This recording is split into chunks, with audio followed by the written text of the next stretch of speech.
Hello and welcome to Module 1.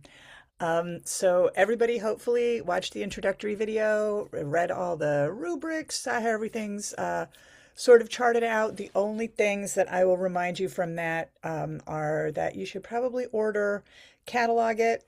It's not till the end, but you don't want to have to be scrambling during the last few weeks of the class. And the other thing is the last few weeks of the class are, from a scheduling standpoint, probably confusing. Just look at the due dates and it will explain it. But because of April vacation, I tried to set it up so that if you are traveling, you'll be able to travel and still, have your stuff work. I did the same thing for February vacation because it does look like most of us are in public education, many of us in public education. So I just went with that calendar rather than the Salem State. We're not undergrads sitting in the dormitory. All right, so what I'm going to do is go through the resources that are available to you this week and a little bit of the topic. If you, well, I was going to say, if you want to just turn this off and read it yourself, you are welcome to do that. I will just mention what I generally am going to do is talk a little bit about the discussion up at the top of each video every week and anything that you need to know, like important reminders and stuff like that. And then I'm just going to go through for people who prefer a little more, a little tiny face with their text. So I don't have much to talk about from the discussion because the class hasn't even started, although people are discussing, which is really cool. For the people who jumped in early, that's great. There is no requirement to jump in early, but you always can. Any content that's up there, you can comment on ahead of time if you like, and that's handy if you know that you're going to have a busy week and you want to sort of get some of your discussion posts out of the way. You can start discussing as soon as you want. It's just that the discussion due date is a firm end date. I think I give you 23 hours and 59 minutes after the due date to get it in, but the discussion is the only thing that can't be turned in late because it's just not fair to your classmates for them to have to wait for your stuff. All right, and it was very nice to meet you all in the introductory stuff. Oh, in the help discussion, there were two really good questions. One was about the MSLA conference. You should all join MSLA, and I believe I put the link in the help thing. It's free. It's free for students, and it's a really great resource. And there are, people will put up if they know of a job listing. People will put up if they need temporary subs, which is a great way to to allow you to get some experience. I'm trying to think of other stuff that could just great tips for being a school librarian. So it's a requirement for the course. I'm not grading it, but you'll thank me.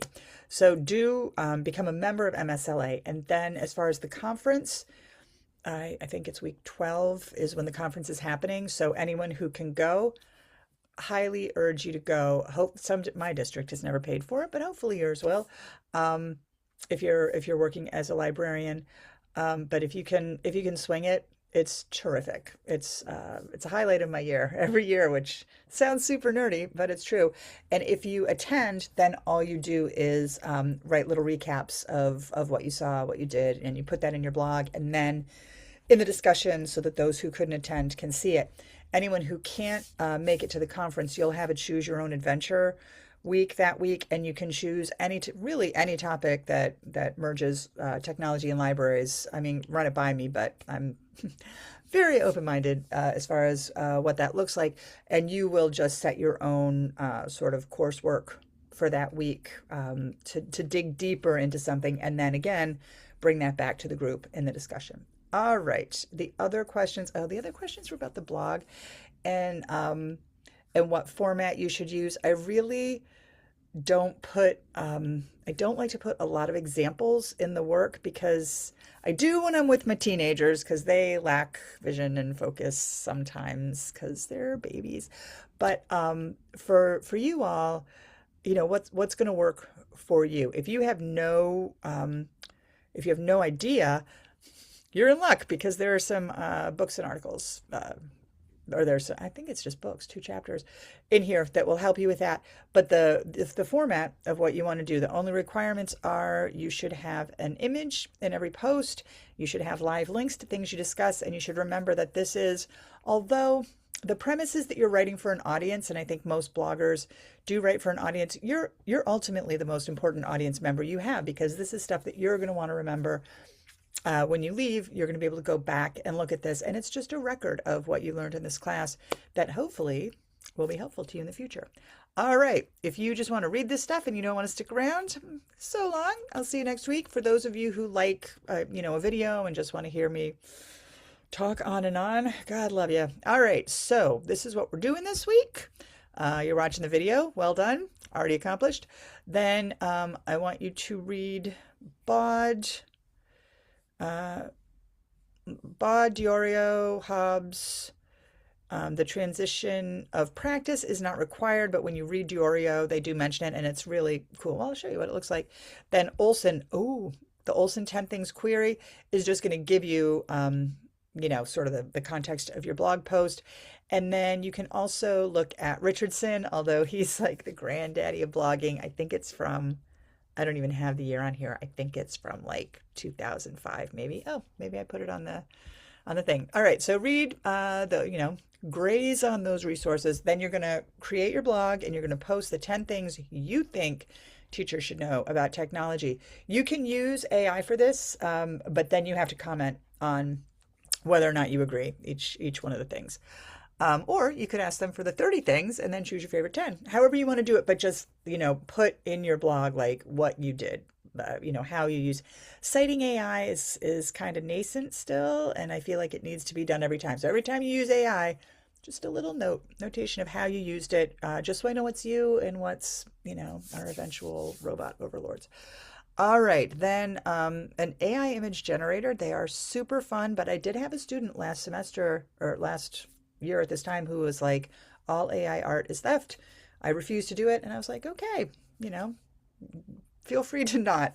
You can just find an image if you want. But people really do kind of look at AI as a moral thing. And I do think somebody mentioned in the discussion already, the environmental impact. Anyway, so what your comfort level is, then I say get a copy of Hobbes.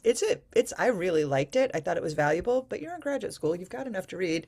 But maybe just, take it out of the library, flip through it. Kaplan, you are going to need, and then the discussion. Okay. So we are looking at, this just talks about sort of what the resources are. I'm just going to go through them like this. There's the modules. The first one is BOD, and this is from a couple years ago. And it's AI, and I liked it because it's school library specific. There's so much information about AI out there, and there's so many different perspectives.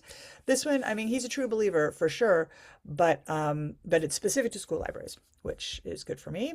Speaking of not specific to school libraries, I believe that Diorio is looking at all libraries. I don't think it's specifically school libraries, but it's interesting, and it looks at ways that, this the first module, change is a constant in school libraries. When I started teaching this, the change was, look, we're on the computers now, and they just invented this thing called Twitter. You're not going to believe what it does. So, but still, ever evolving. So this looks at how we evolved the COVID crisis. Then Hobbes, Renee Hobbes, who's amazing, and when you are done with graduate school, you might want to look into her. University of Rhode Island. I did a program with her that was 4 classes, Institute in Digital Literacy. Phenomenal experience. But this is just chapter 7 from her book. It gives you a little insight on, sort of the benefits of blogs and websites. Then this is the translation of practice that the New York City schools used during COVID. But it's interesting because it looks at, in-person school libraries versus remote practices. It's kind of interesting, even with an eye towards this class, like how is remote different if you have time for this. Then Olson, these are, it is so janky looking. I was thrilled to find it, but it used to just go on for pages and pages. But it's just people looking at their top 10 things that teachers need to know. And part of this is, especially when we get into the professional development module, where you're going to be creating information for teachers, I think everybody's a little bit more confident. If you're going into teaching, you've got the basic technology background, but boy, we used to be the ones who kind of held the keys to the kingdom. But even still, we have a much broader sort of palette of what we're doing, and so we still are a resource to teachers, whether they want to believe it or not. So this is just a good thing to know. Then Richardson, this is, old-timey blog stuff, but it will tell you, sort of about format and things like that. Then this one, powerful, good Lord, Facto, powerful model for understanding good tech integration. This is sort of a theoretical sort of look at tech integration, but it introduced me to the SAMR model, which I thought was great, sort of the hierarchy of what technology can do. And a lot of what you're going to be seeing, reading, experiencing in this class is very technology forward. There's been a little bit of backlash too, which we're going to look at in the, I can't remember which module it is, but I have the course modules right here, so I will know. It will be module 7. We sort of look at how, a little bit of that sort of pushback, but, it's what we're here to learn about. So this is a really good thing. And then finally, the way back at the dawn of time, MCMXLVI. Good Lord, do I even know Roman numerals? MCM, that's 19. XL is 48? Yeesh. Anyway, this is about being a librarian, and it's a pretty good gig, so I highly recommend it. Okay, that is it for me. If you have any questions, there's the email through Canva. I check that daily. I'm good for communicating. I'm checking every day. Sometimes I take Sundays off, but not always. So, give it a shot, but it's usually going to be 24, max 48 hours before I get back to you. And I guess that's it. I have to stop sharing so that I can stop recording, or I could just end the doggone thing. And that's what I'm going to do. So I hope you have a great week, and I will see you in the discussion boards. Bye.